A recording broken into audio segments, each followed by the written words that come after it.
I didn't have to wear my glasses, but I do, so. It gets worse. Soon.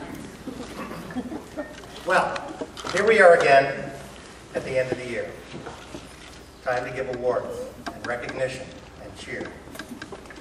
You've all worked ridiculous hours each week to maintain Norcross Drama's huge winning streak. 5 different productions and 18 shows. You start in high gear and the pace never slows. You learn all your lines, you build excellent sets, and spend your weekends at school dressed in t-shirts and sweats. The devotion to artistry here is unique. It's perfection on stage that you endlessly seek. And I'm here to tell you, you attain it most nights. As long as the mics work and a pro is working the lights. We hit the ground running with a play in September. First time we've done that, as far as I can remember. Marvin's Room focused on family relations and how love and commitment can come with frustrations. 2 estranged sisters and their bedridden father. One a caregiver, the other wouldn't bother. Complicating matters were a dotty old aunt and a teenage boy prone to sulk and rant. Zoe and Rachel and Emily and Brain showed their characters struggle with emotional pain. The tough part for Zoe was flattening her hair so her bald head cap would look good up there. Amidst all this angst, there was still room for quips, like Patrick and his bowl of potato chips. And Tyler's scatterbrained doctor as well. He seemed to know his stuff, but you never could tell. The one act this year was full of suspense. Wait until dark, deliciously tense. It was all about a doll with drugs stashed inside, and a blind woman's fear that she struggled to hide. Susie, the blind gal, was Erica's part. A challenging role and one full of heart. She had to be creative to practice this trait. I suggested that she should just go on a blind date.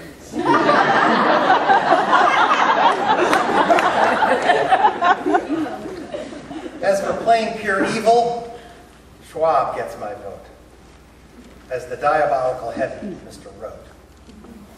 Marco and Sean were his threatening henchmen, and Grania played the hero upstairs, Susie's friend. The tension built slowly toward that taut final act, and then the lights went out for maximum impact. The way Erica and Schwab fought and scraped on the floor, I just hoped that a nurse would be waiting by the door.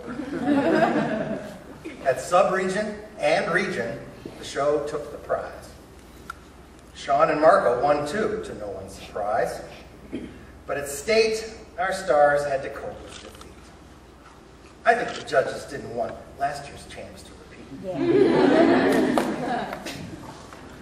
For a while, the children's show was in kind of a bind, as Director Kemper tried to make up his mind. And in the end, there were 2 plays instead of just 1.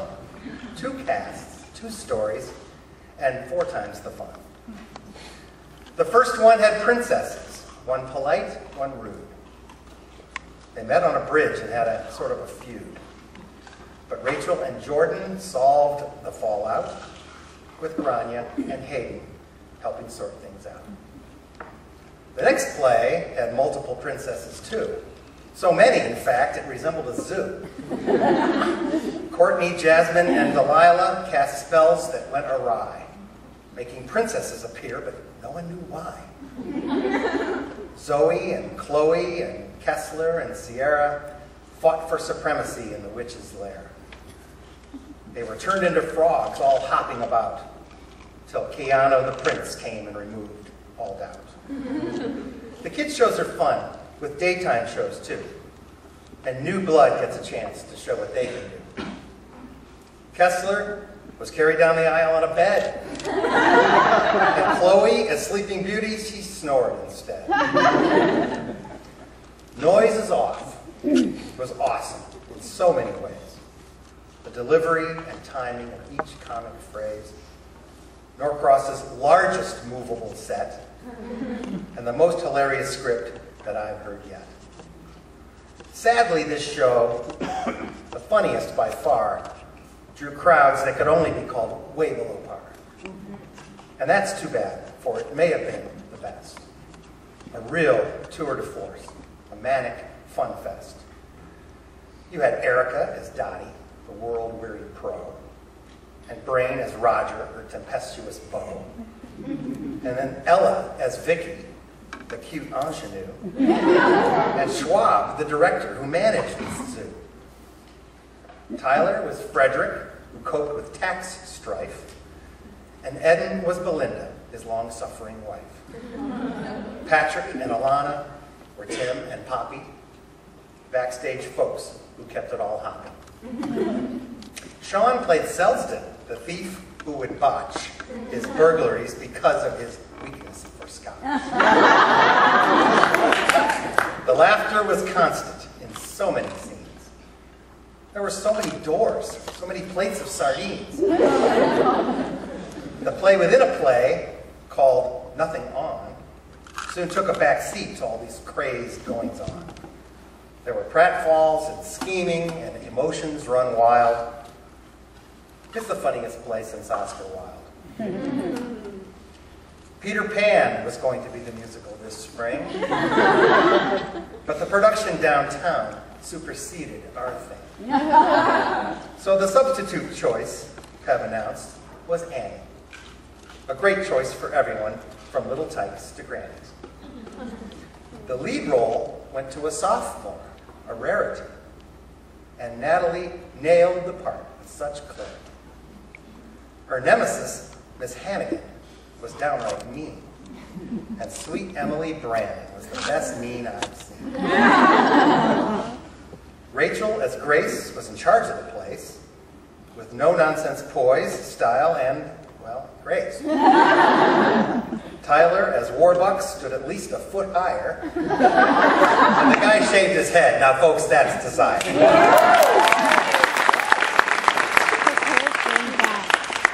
As con artists, Zoe and Sean were quite funny, trying to steal Annie and Warbucks' money. 40 little girls played the orphans, 2 casts, tugging at our hearts as the poor outcasts. The musical numbers were funny and sweet, from Tomorrow and Maybe to NYC and Easy Street. The ensemble was solid in New York and Hooverville, and at the orphanage, and at Warbucks' house on the hill. There was actually a 6th production this week. They call it Ghost Out, and it's not for the meek.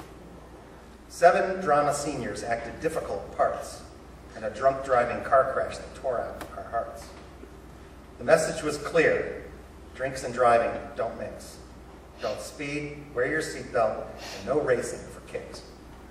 The entire student body was shaken, no doubt, as they watched how quickly a life is snuffed out. So how does this happen year in and year out? Well, it's clear there's a leader who we can't do without. She yells, she soothes, and she teaches and inspires. And she's no doubt looking forward to the day she retires. For 2 decades now, Gina's been drama boss. And she's the reason theater arts is so great at Norcross. She's a tough gal to work with at times, can't deny it. But to those who were put off, I'd like to see you try it. As a dad and a husband, I thought I should mention, there's a fella down here who needs to seek intervention. He works like a dog and his pay is 0. It's Pev's husband, Jeff, the unsung hero.